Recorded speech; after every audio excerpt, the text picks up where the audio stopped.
दोस्तों नमस्ते, मैं सुशील कुलकर्णी। आप देख रहे हैं एनालाइजर न्यूज हिंदी। दोस्तों, मुझे महाभारत की एक घटना याद आ रही है। महाभारत के काल में कौरव और पांडवों के बीच में द्यूत क्रीड़ा हुई और उस द्यूत क्रीड़ा में पांडव बुरी तरह से हार गए। यहां तक कि अपनी पत्नी भी हार गए, इज्जत भी दांव पर लगा दी, इज्जत भी गंवा चुके पांडव। कौरवों ने जो भी कुछ शर्तें रखी उसको मान कर चले गए। 14 साल का वनवास और उसके बाद 1 वर्ष का अज्ञातवास सहन करने के लिए पांडव निकल गए। और जब वनवास खत्म करके अज्ञातवास में जाने की बारी आई तो कहा जाता है, राजा के घर में जाने से पहले, उस नए राज्य में जाने से पहले पांडवों ने अपने शस्त्रों को निकाल कर शमी वृक्ष के ऊपर छिपा दिया था।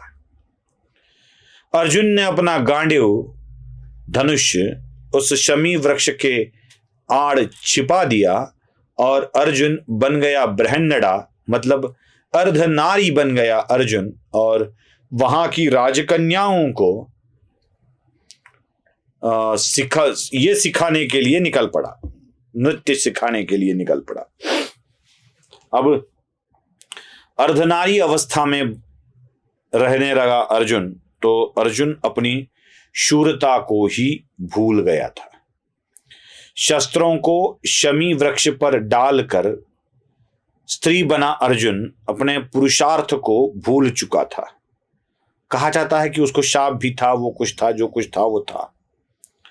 मुझे इसलिए इस घटना की याद आ रही है कि क्या आज महाराष्ट्र के अर्जुन भी अपने पुरुषत्व को भूलकर बृहन्नड़ा बन गए हैं?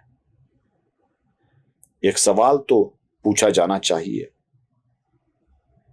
क्या महाराष्ट्र के भारतीय जनता पार्टी के नेता सत्ता प्राप्ति और चुनावी नतीजों के आड़ में बृहन्नड़ा बनकर 1 वर्ष का और अज्ञातवास सहन करने की फिराक में हैं? क्यों न कहूं मैं बृहन्नड़ा, क्यों न कहूं मैं पुरुषार्थ ये भूल गए हैं, ऐसी वाली बात। एकनाथ शिंदे के साथ सब कुछ अच्छा चल रहा था और जो अच्छा चल रहा था उसको छोड़कर यहां आने की या अजीत पवार को साथ लेने की आवश्यकता नहीं थी। ले लिया, चलो कोई चुनावी कारण हो सकते हैं, कोई दिखाना हो सकता है। और उसके बाद वहां के लोग जो बातें करने लगे, क्या उन बातों के लिए इनके पास कोई उत्तर नहीं है?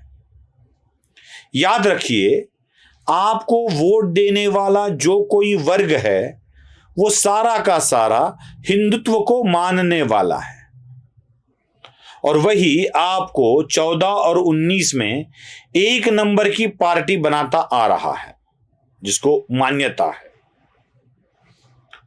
उसी वर्ग को गाली देने वाले व्यक्ति को अपने साथ सत्ता में बिठाकर देवेंद्र फडणवीस या उनकी पार्टी आखिर क्या बताना चाहती है अपने ही समर्थकों को कि आपकी जरूरत नहीं है हमें। जो माता शारदा सरस्वती देवी को गाली देता है वह हमारा दोस्त बन सकता है। जो हिंदू धर्म को गाली देता है वो फडणवीस का दोस्त बन सकता है।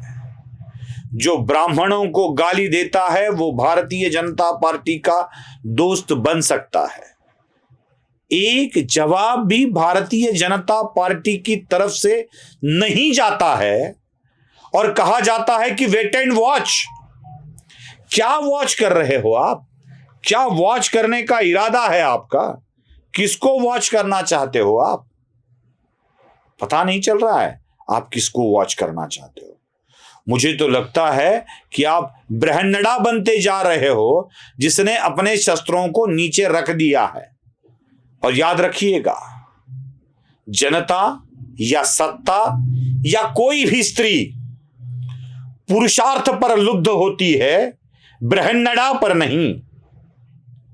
न जाने कितनी बार आपकी इज्जत निकाली जा रही है और आप है कि हाथ पर हाथ धरे चुप है। कम से कम अपने समर्थकों को विश्वास दिलाने के लिए तो आप ये कह सकते थे कि करारा जवाब मिलेगा। ये भी नहीं, कोई करारा जवाब नहीं। सत्ता के कुरकुरे खाते वक्त अब करारा जवाब देना भारतीय जनता पार्टी भूल गई है क्या?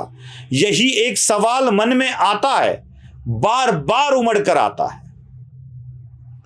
न जाने कितनी बार इस सरकार को गिरते देखा है, गिरते सुना है, देखा नहीं है, गिरते देखा है। एक का भी जवाब नहीं मिल रहा है, एक का भी। वो क्या, उद्धव ठाकरे के मुखपत्र का नाम सामना। नाना पाटेकर ऐसे अखबारों के बारे में बहुत कुछ अच्छा कहते हैं अपनी फिल्मों के डायलॉग में। कलम वाली बाई को बोलते हैं क्रांतिवीर पिक्चर में, सुबह क्या करता है तुम्हारे अखबार पर बच्चा, वो वाली बात। हाँ, क्या उस सुबह के कर्म वाले प्रातर्विधि करने के काम आने वाले अखबार में सुबह सुबह न जाने क्या क्या छाप कर आता है। देवेंद्र फडणवीस को बेवड़ा बताया जाता है, देशी पीने वाला बताया जाता है, और भारतीय जनता पार्टी है कि खामोश की खामोश खड़ी है। भारतीय जनता पार्टी हमला करने वाली है, ऐसी अफवाहें फैलाकर सामना के दफ्तर के बाहर शिवसैनिकों का जमावड़ा होता है। न उनको उत्तर देने न कुछ करने भारतीय जनता पार्टी का एक भी कार्यकर्ता नहीं जाता है। मैं याद दिला दूं देवेंद्र जी, आपको याद दिला दूं, बस याद दिलाना मेरा काम है। आपके दौरान, आपके मुख्यमंत्री पद के कार्यकाल के दौरान एक व्यक्ति है जो आजकल देवदूत बनकर घूम रहे हैं। उन्होंने खुद को अब भगवान बना लिया है। वो देवदूत नहीं मानते खुद को, अब भगवान ही मानते हैं। वो जो एक केंद्रीय मंत्री के स्वीय सचिव भी है और साथ ही साथ बीड जिले के एक विधानसभा क्षेत्र से लड़ने के लिए उतावल भी है। क्या उस व्यक्ति को भी आपका यह अपमान मंजूर है? उसको भी नहीं लगता कि इस अपमान के बारे में एक शब्द बोलना चाहिए? न जाने कितनों की जिंदगी को आबाद कर दिया है देवेंद्र जी आपने, न जाने कितनों की। कितने तो विधायक बने हैं, कई विधायक बनने जा रहे हैं, जिनकी औकात नहीं थी वो मंत्री बने गए हैं, केंद्रीय मंत्री बन गए हैं। उनमें से एक को भी ऐसे नहीं लगा कि इसका करारा जवाब देना चाहिए। क्यों न कहूं फिर मैं, आप बृहन्नड़ा बनकर चुप हो गए हो, क्यों न कहूं? एक व्यक्ति भी इसके खिलाफ एक शब्द भी नहीं निकालता है। हर कोई पड़ा है अपने अपने कार्य के पीछे। और देवेंद्र जी, आपके ही उपकार को उन सब लोगों ने भुला दिया है। उस जगह और कोई निष्ठावान होता तो भुजबल को भी चुप कराता, न जाने कितने आंदोलन खड़े करता, संजय राउत को भी चुप कराता, न जाने कितने आंदोलन खड़े करता। अरे जिस अखबार में लिखा जा रहा है उस अखबार का दफ्तर भी अभी रिन्यूअल करके उसको रेगुलराइज कर दिया है। छत्रपति संभाजी नगर की बात कर रहा हूं मैं। क्या बोले आपके बारे में, चलो छोड़ दो। जो बृहन्नड़ा बने हैं उन्हें पुरुषार्थ के बारे में क्या बताना, बस बृहन्नड़ा बन गए हैं, इतना ही एक शब्द बहुत कुछ है। नमस्ते।